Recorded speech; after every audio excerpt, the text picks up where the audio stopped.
السلام علیکم۔ آج منگل ہے، ستمبر کی 5 تاریخ۔ پاکستان میں اس وقت شام کے 7، بھارت میں 7:30، اور یہاں ہمارے اسٹوڈیوز کی گھڑیوں میں صبح کے 10 بج رہے ہیں۔ وائس آف امریکہ واشنگٹن کی اردو سروس سے میں ہوں خالد حمید، خبروں کے ایک بلٹن کے ساتھ۔ سپریم کورٹ آف پاکستان نے نیب ترامیم کے خلاف عمران خان کی درخواست پر فیصلہ محفوظ کر لیا ہے۔ چیف جسٹس عمر عطا بندیال کا کہنا تھا کہ ان کی ریٹائرمنٹ قریب ہے، اس سے قبل اس کیس کا فیصلہ سنا دیں گے۔ ان کا مزید کہنا تھا کہ وقت زیادہ نہیں ہے، اس لیے شارٹ اور سوئٹ فیصلہ دیں گے۔ سپریم کورٹ نے 52 سماعتوں کے بعد کیس کی کارروائی مکمل کر کے منگل کو فیصلہ محفوظ کیا۔ عدالت میں نیب پروسیکیوٹر نے نیب ترامیم کی وجہ سے واپس ہونے والے کیسز کی تفصیل بھی جمع کروائی۔ جون سن 2022 میں مسلم لیگ نون کی زیر قیادت اتحادی حکومت نے نیب آرڈیننس میں 27 اہم ترامیم متعارف کروائی تھیں، لیکن صدر مملکت ڈاکٹر عارف علوی نے ان کی منظوری نہیں دی تھی۔ تاہم اس بل کو پارلیمنٹ کے مشترکہ اجلاس میں منظور کیا گیا اور بعد میں اسے نوٹیفائی کیا گیا تھا۔ پاکستان کے نگراں وزیر اعظم انوار الحق کاکڑ نے اس تاثر کو رد کر دیا ہے کہ سابق وزیر اعظم عمران خان کی جماعت پاکستان تحریک انصاف کو انتخابات میں حصہ لینے کی اجازت نہیں دی جائے گی۔ وزیر اعظم ہاؤس اسلام آباد میں غیر ملکی ذرائع ابلاغ کے نمائندوں کے ساتھ گفتگو کرتے ہوئے انوار الحق کاکڑ نے کہا کہ اس بارے میں کوئی ابہام نہیں ہونا چاہیے کہ الیکشن کمیشن میں رجسٹرڈ تمام سیاسی جماعتوں کو آئندہ انتخابات میں اپنے امیدوار کھڑے کرنے کی اجازت ہوگی۔ نگراں وزیر اعظم نے کالعدم تحریک طالبان پاکستان کے ساتھ کسی قسم کے مذاکرات کو رد کرتے ہوئے کہا کہ شدت پسند گروہ کے ساتھ بات صرف ہتھیار ڈالنے کی صورت میں ہو سکتی ہے۔ ماضی میں ٹی ٹی پی کے ساتھ ہونے والے مذاکرات کے سوال پر نگراں وزیر اعظم نے کہا کہ یہ فیصلہ صرف عسکری قیادت کا نہیں تھا، بلکہ اس وقت کی سیاسی قیادت کی خواہش پر شدت پسند گروہ سے بات چیت کی گئی تھی۔ طالبان حکومت کی وزارت صنعت و تجارت کے مطابق شمسی سال 1402 کے پہلے 5 مہینوں میں افغانستان نے بیرونی ممالک کو $322 ملین کی برآمدات کی اور بیرونی ممالک سے $520 ملین کی درآمدات کی۔ وزارت کے ترجمان نے صحافیوں کو بتایا کہ رواں سال پاکستان کی برآمدات میں $66 ملین کی کمی ہوئی۔ چیمبر آف کامرس کا کہنا تھا کہ افغانستان سے پاکستان کو برآمدات میں کمی کی ایک وجہ پاکستانی منڈیوں میں افغان کوئلے کی مانگ میں کمی ہے، جس کی وجہ زیادہ شرح ہے۔ بھارت نے دنیا کے 20 مضبوط معاشی ملکوں کی تنظیم G20 کے اجلاس کی تیاریاں تیز کر دی ہیں۔ دارالحکومت نئی دہلی میں 9 اور 10 ستمبر کو ہونے والے اجلاس میں کئی عالمی رہنماؤں کی شرکت متوقع ہے۔ کانفرنس کی سیکیورٹی کے لیے 1 لاکھ سے زائد اہلکار دہلی میں خدمات انجام دیں گے۔ G20 اجلاس سے قبل دہلی میں جنتا کیمپ کے نام سے مشہور کچی بستی کو مسمار کر دیا گیا ہے، جس کے نتیجے میں متعدد افراد بے گھر ہو گئے ہیں۔ متاثرین نے شکوہ کیا ہے کہ عالمی رہنماؤں کی آمد کے انتظامات نے ان کی مشکلات میں اضافہ کر دیا ہے۔ نئی دہلی کی انتظامیہ کا کہنا ہے کہ جن گھروں کو مسمار کیا گیا ہے وہ غیر قانونی طور پر سڑک کنارے قائم کیے گئے تھے۔ اقوام متحدہ کے انسانی حقوق کے ماہرین نے بھارت کی شمال مشرقی ریاست منی پور میں ہونے والے نسلی تشدد، انسانی حقوق کی مبینہ خلاف ورزیوں اور متاثرین کی مبینہ ناکافی انسانی امداد پر اظہار تشویش کیا ہے۔ بھارت نے اس رپورٹ کو غیر ضروری، مفروضہ اور گمراہ کن قرار دیتے ہوئے مسترد کر دیا ہے۔ اس کے مطابق منی پور میں صورتحال پرامن اور مستحکم ہے اور بھارتی حکومت امن و استحکام کے لیے ضروری اقدامات اٹھا رہی ہے۔ بھارت کے صحافیوں کے ایک اعلیٰ ادارے ایڈیٹرز گلڈ آف انڈیا نے اپنی فیکٹ فائنڈنگ رپورٹ میں हुकूमत पर जानिबदारी बरतने और मीडिया कवरेज के एक तरफा होने का इल्जाम आयद किया है।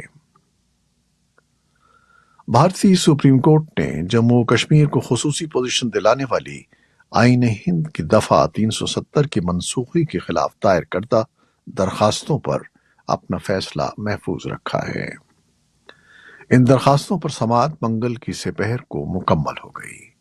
भारतीय हुकूमत ने 5 अगस्त सन 2019 को दफा 370 को मनसूख करने के साथ ही जम्मू और कश्मीर को 2 हिस्सों में तकसीम करके उन्हें बराह रास्त वफाक के कंट्रोल वाले इलाके बनाने का ऐलान किया था। सुप्रीम कोर्ट में दायर करदा तकरीबन 20 दरखास्तों में नरेंद्र मोदी हुकूमत के इस फैसले को भी चैलेंज किया गया था। अदालत आलिया में इन दरखास्तों पर समाअत 2 अगस्त सन 2023 को शुरू हुई थी। म्यांमार को सन 2026 में जनूब मशरकी एशियाई ममालिक की एसोसिएशन की क़यादत करने की इजाज़त नहीं दी जाएगी। फिलिपाइन के सदर ने मंगल को आसियान सरबराही इजलास में कहा कि उनका मुल्क सन 2026 में इलाकाई ब्लॉक की चेयरमैनशिप संभालने पर राजी हो गया है। अमेरिका की क़यादत में मगरबी हुकूमतों ने म्यांमार की फौज की तरफ से 2021 में जमहूरी तौर पर मुंतखब आंग सान सूची की हुकूमत के खात्मे की मजम्मत की है और उनकी फौरी रिहाई का मुतालबा किया है। इंडोनेशिया के दारुल जकार्ता में मंगल को शुरू होने वाले जुनूब मशरकी एशियाई ममालिक की तंजीम के सरबराही इजलास में म्यांमार के सियासी बहरान और चीन की बढ़ती हुई जारहियत के मौज़ूआत गालिब रहे। इंडोनेशिया के सदर जोको विदोदो ने 10 रुकनी इलाकाई ब्लॉक में अपने साथी रहनुमाओं से कहा कि आसियान ने किसी भी ताकत की प्रॉक्सी न बनने पर इत्तेफाक किया है और कहा कि अमन के हुसूल के लिए उन्हें कायदाना किरदार अदा करना चाहिए। अमरीकी नायब सदर कमला हैरिस इस हफ्ते सदर जो बाइडन की जगह आसियान सरबराही इजलास के साथ साथ एक वसी इलाकाई फोरम में शिरकत करेंगी जिसमें चीन, रूस, भारत और जापान शामिल होंगे। म्यांमार की फौजी हुकूमत ने नजरबंद साबिक हुक्मरान आंग सान सूची को तबीयत खराबी के बावजूद इलाज की सहूलत फराहम करने से इनकार कर दिया है। आंग सान सूची को जुलाई में जेल से एक घर में मुंतकिल करके नजरबंद कर दिया गया था। नोबेल इनाम याफ्ता सूची 19 मुख्तलिफ इल्जामात पर 27 साल की जेल की सजा काट रही हैं। सूची की तबीयत की खराबी और इलाज की सहूलत की फराहमी से मुताल्लिक फौजी हुकूमत ने ताहाल कोई बयान नहीं दिया है। रूस ने मंगल को कहा कि उसके फजाई दिफा ने रूसी दारुल हुकूमत को निशाना बनाने वाले 3 यूक्रेनी ड्रोन्स को तबाह कर दिया है। रूसी वजारत दिफा ने कहा कि ड्रोन्स को मॉस्को के इस तरह जिले के साथ साथ कालुगा और टिवर के इलाकों में मार गिराया गया। मॉस्को के मेयर सरगई सोबियानिन ने कहा कि मलबा गिरने से इस तरह जिले में सारिफीन की खिदमात की सहूलत को नुकसान पहुंचा। रूसी हुकाम ने बताया कि कोई जानी नुकसान नहीं हुआ। रूसी वजारत दिफा ने मंगल को यह भी कहा कि उसने जजीरा नुमा क्राइमिया के ऊपर यूक्रेन का एक ड्रोन मार गिराया। इस इलाके पर रूस ने सन 2014 से कब्जा कर रखा है। यूक्रेन पर रूस के हमले के दौरान यूक्रेन ने मामूल के मुताबिक रूसी सरजमीन को निशाना बनाने के लिए ड्रोन्स का इस्तेमाल किया। शिमाली कोरिया के सरबराह किम जोंग उन के रवा माह रूस जाने का इम्कान है। उनके दौरे का मकसद यूक्रेन में जंग में मसरूफ मॉस्को को जंगी साजो सामान की फराहमी के इम्कानात पर गौर बताया जा रहा है। इम्कान जाहिर किया जा रहा है कि किम जोंग उन प्योंगयांग से बजरिया ट्रेन रूस के साहिली शहर व्लादिवोस्टोक जाएंगे। रूस का ये साहिली शहर शिमाली कोरिया की सरहद के करीब ही वाक़ है। अमरीकी अखबार न्यूयॉर्क टाइम्स ने अमरीकी और इत्तेहादी ममालिक के हुक्काम का हवाला देते हुए रिपोर्ट किया है कि किम जोंग उन की मुलाकात मुमकिना तौर पर इसी शहर में रूस के सदर व्लादिमीर पुतिन से होगी। खबर रसां इदारे रॉयटर्स के मुताबिक अमरीका पहले ही रूस और शिमाली कोरिया के बढ़ते हुए फौजी ताल्लुकात पर खदशात का इजहार कर चुका है। नोबेल इनाम याफ्ता रूसी सहाफ़ी दिमित्री मोरातोव हुकूमत की जानिब से गैर मुल्की एजेंट करार दिए जाने के फैसले को अदालत में चैलेंज करेंगे। रूस की वजारत इंसाफ ने 1 सितंबर को मोरातोव का नाम उस फहरिस्त में शामिल किया था जिसमें मुबैना तौर पर रूसी मफादात के खिलाफ काम करने वाले लोगों पर बाज़ाब्ता तौर पर गैर मुल्की एजेंटों का लेबल लगाया जाता है। दिमित्री मोरातोव अखबार नोवाया गाजेटा के मुदीर के तौर पर काम कर रहे हैं। पीर को अखबार ने कहा कि मोरातोव आर्जी तौर पर एडिटर इन चीफ के तौर पर अपने ओहदे से अलग हो जाएंगे ताकि वो खुद पर लगने वाले गैर मुल्की एजेंट के लेबल को अदालत में चैलेंज कर सकें। इसराइली फोर्सेस ने मगरबी किनारे में मुहाजिरीन के कैंप में सर्च ऑपरेशन के दौरान फायरिंग करके एक फलस्तीनी को हलाक कर दिया। फलस्तीनी वजारत सेहत के मुताबिक इसराइली फोर्सेस की फायरिंग से हलाक होने वाले शख्स की शनाख्त 21 साला समी खालिद के नाम से हुई है जिसे सर में गोली मारी गई थी। इसराइली फौज ने एक बयान में कहा कि सर्च ऑपरेशन के दौरान दोतरफा फायरिंग के तबादले में एक शख्स हलाक हुआ है। अमरीकी खातून अव्वल जिल बाइडन का कोरोना टेस्ट मुस्बत आ गया है।